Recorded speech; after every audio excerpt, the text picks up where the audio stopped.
अखिल भूमंडलीय सर्वशिरोमणि मुनि समाज के संस्थापक आदि मुनीश्वर योगेश्वर सद्गुरुदेव शिव मुनि महाराज की जय। उपस्थित मुनि वृंद, साधु सज्जन वृंद, संत वृंद, साधक वृंद, आध्यात्म ज्ञान के जिज्ञासुओं और प्रेमियों, सभी श्रोता वृंद, आप सभी को मेरा कोटिशः नमन, सप्रेम जय जी। तो आध्यात्मिक चर्चा चल रही है और हम लोग सद्गुरुदेव शिव मुनि महाराज रचित ग्रंथ आत्मबल, मनोबल और इच्छा शक्ति के अंतर्गत अध्याय 2 पर चर्चा कर रहे हैं और शीर्षक दिए हैं गुरुदेव आत्म शक्ति, और उसी के अंतर्गत और एक छोटा शीर्षक दिए हैं अपने भाग्य का विधाता अपना आप है। आज इसी पर चर्चा होगी, है ना। तो बहुत बड़ी बात है ना। आप लोग सोचते होंगे आखिर किताब ही पढ़ना है तो क्यों सुने, है ना। अकेले किताब पढ़िए कोई बात नहीं है, लेकिन कुछ पल के लिए सब मिलकर भी थोड़ा सा चर्चा करना चाहिए ना, है ना। तो गुरुदेव क्या लिखे हैं, विचार कीजिए। हम भी विचार करते हैं, अपने विचार बताते हैं, है ना। हमारा अपना आप अपने कर्मों और अपने भाग्य का विधाता है। सद्गुरुदेव शिव मुनि महाराज की जय। लोग भाग्य का विधाता ईश्वर को मानते हैं, और गुरुदेव ईश्वर किसको मानते हैं, अपनी आत्मा को, इस प्राण को। सबके अंदर जो प्राण है यही महाशक्ति है, यही ईश्वर है, यही इष्ट देव है, यही सभी ईश्वरों को बनाने वाला है, संसार को रचने वाला है। इतना तक कि अपने भाग्य के विधाता भी आप ही हैं, है ना। इसीलिए गुरुदेव अपना बताते रहते हैं हम लोगों को कि अपने कर्मों को करने वाले हम लोग हैं और कर्मों का फल नियत करने वाले भी हम ही लोग हैं। कोई दूसरा नहीं। किसी कर्म का फल कैसा होगा वह हम लोगों ने निर्णय किया हुआ है। कर्म का फल कर्म के साथ ही है ना। और हमारा अपना आप अपने कर्मों और अपने भाग्य का विधाता है। कितनी बड़ी बात है। हम लोग कर्म करने के लिए भी स्वतंत्र हैं और फल भी हमारे साथ ही लगा हुआ है ना। आत्मा ने ऐसी रचना की है इस विश्व ब्रह्मांड के अंदर, है ना। बहुत बड़ी बात है। भाग्य विधाता कोई दूसरा नहीं, आप स्वयं हैं। इसलिए सोच समझ कर काम किया करें, है ना। यम, नियम, आसन, प्राणायाम, प्रत्याहार, धारणा, ध्यान और समाधि अष्टांग योग की व्याख्या किए हैं गुरुदेव। प्रत्येक की महिमा अपनी आप में बेमिसाल है। अहिंसा का ही पालन कर लेंगे तो अष्टांग योग का पालन हो जाएगा। एक के साथ दूसरा खींचा चला आता है ना। आपका जीवन पूर्ण पवित्र और धन्य धन्य हो जाएगा, है ना। इसलिए देखिए आगे हम लोग फिर पढ़ते हैं। शरीर जो कुछ चाहता है आत्मा की इच्छा से करता है। एक तृण भी, एक अंगुली भी बिना आत्मा की इच्छा के नहीं हिल सकती। आत्मा केवल शरीर को चलाने वाली, दौड़ने वाली और कुदाने वाली ही नहीं है, किंतु शरीर को बनाने और बिगाड़ने वाली, जिलाने और मारने वाली, रखने और छोड़ने वाली सब आत्मा ही है।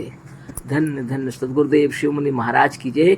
एक एक पंक्ति, एक एक शब्द, एक एक अक्षर अद्वितीय, है ना। आप विचार करें, बिना साधन से यह नहीं समझ में आता है ना। एक एक शरीर का रोम रोम जिससे चलायमान हो रहा है वो आप स्वयं हैं। गुरुदेव क्या कह रहे हैं, शरीर जो कुछ करता है आत्मा की इच्छा से करता है। जो शरीर में हलचल हो रहा है या बीमारी या रोग दोष दुख तकलीफ जो कुछ हो रहा है सब में हमारी बात है और दूसरे की नहीं। शरीर जो कुछ करता है आत्मा की इच्छा से करता है। एक ज्ञात शक्ति है और एक अज्ञात शक्ति है। आप क्रोध करेंगे तो शरीर के अंदर में उसका असर होगा निश्चित रूप से, कि उनकी बनाने वाले भी आप ही हैं, उसके कर्मों का फल बनाने वाले आप ही हैं। कौन सा कर्म करेंगे तो क्या फल प्राप्त होगा आपने निर्णय किया हुआ है। और आपने जो बनाया हुआ है वह अटल है। कोई उसको बदल नहीं सकता, किसी में दम नहीं, क्योंकि आप ईश्वर के भी ईश्वर हैं, है ना। शरीर जो कुछ भी करता है आत्मा की इच्छा से करता है। एक ज्ञात शक्ति है और एक अज्ञात शक्ति। अज्ञात शक्ति से अगर आपके शरीर के अंदर में कोई तकलीफ है हो गई है तो ज्ञात शक्ति के अंतर्गत से उसका साधन सिखाए हैं गुरुदेव। साधन ध्यान तपस्या करते करते उस अज्ञात शक्ति के अंतरात्मा के अंदर में यह विचार उत्पन्न हो जाएगा, शरीर के कुछ विकार हैं दूर हो जाएंगे। दृढ़ संकल्प होना चाहिए, बिल्कुल इच्छा शक्ति होनी चाहिए। कितनों भी बताएं लेकिन कोई योग साधन करना ही नहीं चाहेंगे तो आप क्या करेंगे? शरीर का ध्यान तपस्या करना पड़ता है शरीर को स्वस्थ निर्मल बनाए रखने के लिए, क्योंकि शरीर जो कुछ करता है आत्मा की इच्छा से करता है। गुरुदेव कह रहे हैं एक तृण भी, एक अंगुली भी बिना आत्मा की इच्छा के नहीं हिल सकती। शरीर का एक छोटा रोमकूप भी आत्मा की इच्छा के बिना नहीं हिल सकती है।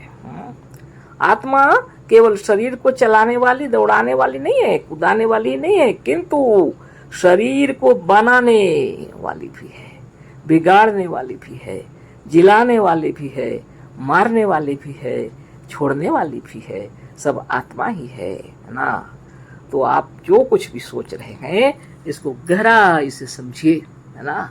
आपके सोच विचार के अंतर्गत यह शरीर चलायमान होता है। आपके सोच विचार के अंतर्गत आपकी अंतरात्मा के प्रभाव से अखिल विश्व ब्रह्मांड के अंदर आपकी दुनिया भी निरंतर परिवर्तित होते रहती है ना। इसीलिए सद्गुरुदेव कहते हैं बराबर शुभ भावना, शुभ विचार करते रहिएगा तो आपकी दुनिया भी सुंदर निरामय होते रहेगी, है ना। इसीलिए साधन के बाद सबको आशीर्वाद देने की बात है। अपने परिवार के लोगों को, अपने मुनि जगत के लोगों को आशीर्वाद दिया जाता है, फिर गुरुजनों से आशीर्वाद लिया जाता है ना। समस्त मुनियों को आशीर्वाद दी जाती है। ये ऋषि मुनियों की जुगों जुगांतर से चली आ रही बातें हैं, है ना।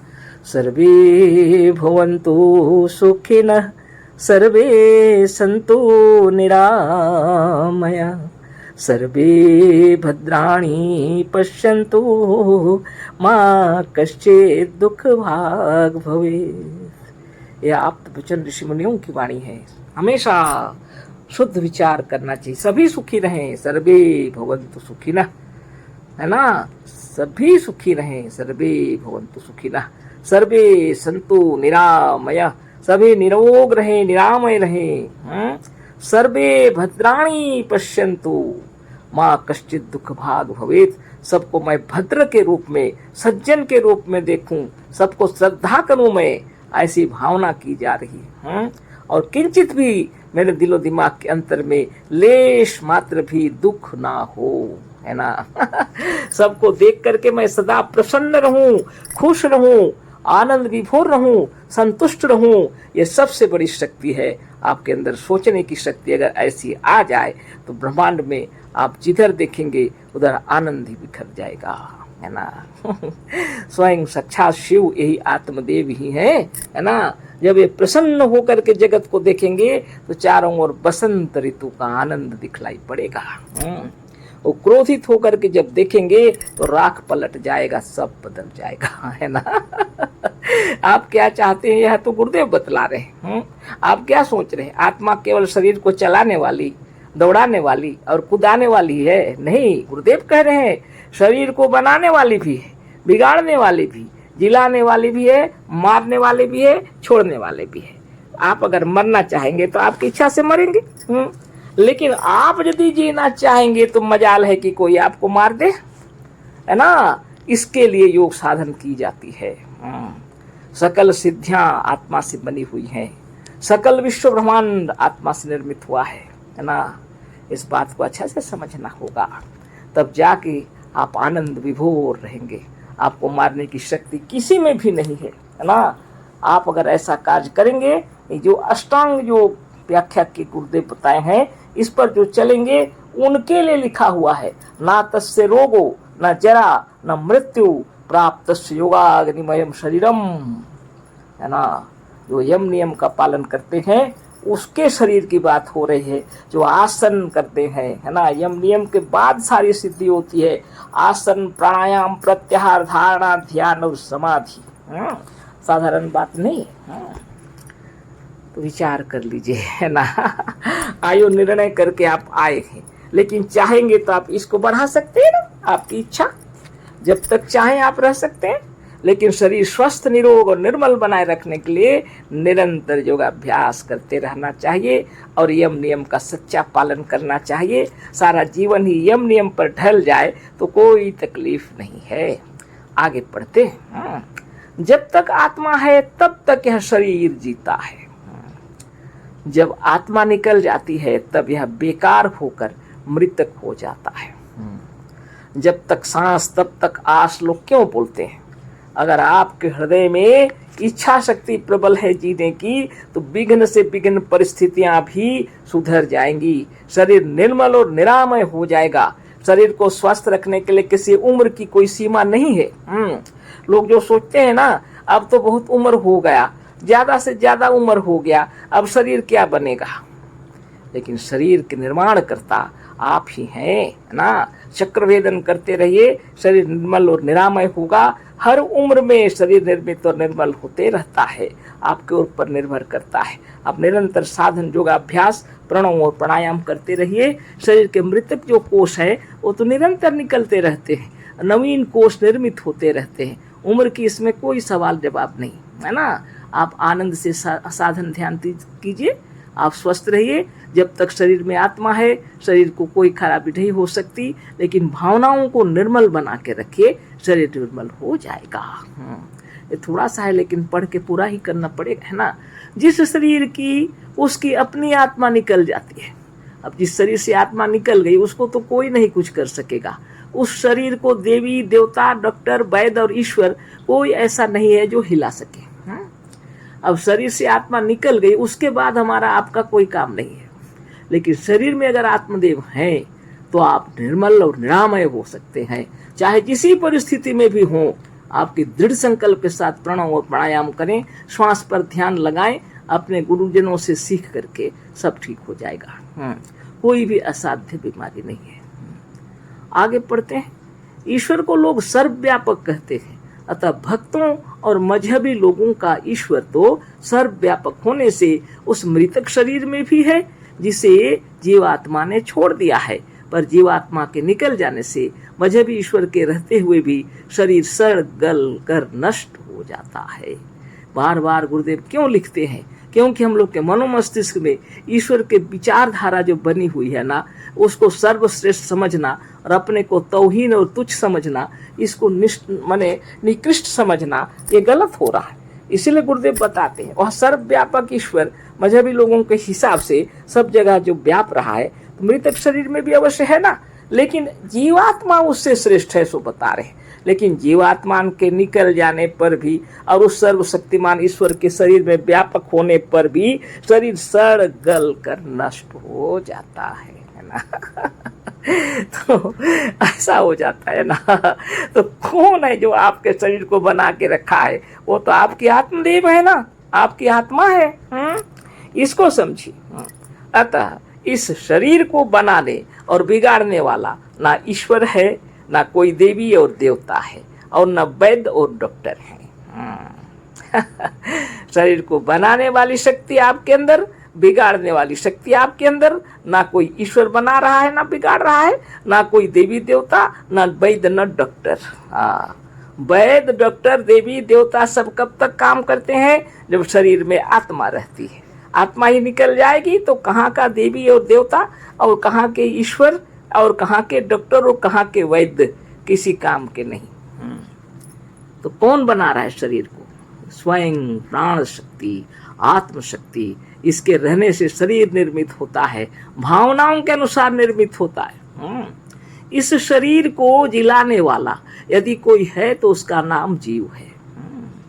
इस शरीर को जिलाने वाला यदि कोई है तो उसका नाम है जीव।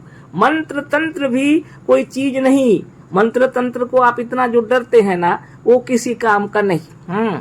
वो जैसे भावनाओं आपके अंदर में विचार चलते हैं तब मंत्र तंत्र काम करता है, कुछ काम का नहीं। आत्मा के निकल जाने पर हजार देवी देवता, मंत्र और ईश्वर, खुदा और गॉड सब आकर भी उसकी रक्षा नहीं कर सकते ना। आप विचार कर लीजिए, आत्मा के निकल जाने पर हजार देवी देवता, मंत्र और ईश्वर, खुदा और गॉड सब आकर भी उसकी रक्षा नहीं कर सकते। हाँ, तो ईश्वर तो सर्वव्यापक होने से मुर्दे में भी है, पर एक जीव के निकल जाने से ईश्वर ना उसे हिला सकता है, ना बुला सकता है। अतः शरीर को सजीव रखने वाला, सचेतन रखने और जीता रखने वाला जीव है, ईश्वर नहीं, है ना। तो शरीर को जिंदा रखने वाला, शरीर को स्वस्थ निरोग रखने वाला आप स्वयं है। और शरीर यदि स्वस्थ और बुद्धिमान है तो धनोपार्जन भी करेंगे, तो धन धान्य से परिपूर्ण भी रहेंगे। आपका भाग्य विधाता आप स्वयं हैं। गुरुदेव का यह शीर्षक है, अपने भाग्य का विधाता अपना आप है ना। ये रहा, पूर्ण हो गया यह छोटा सा शीर्षक। कल आगे चर्चा करेंगे। अशेष धन्यवाद, कोटिशः नमन, सप्रेम जय जीव। सदगुरुदेव शिव मुनि महाराज की जय।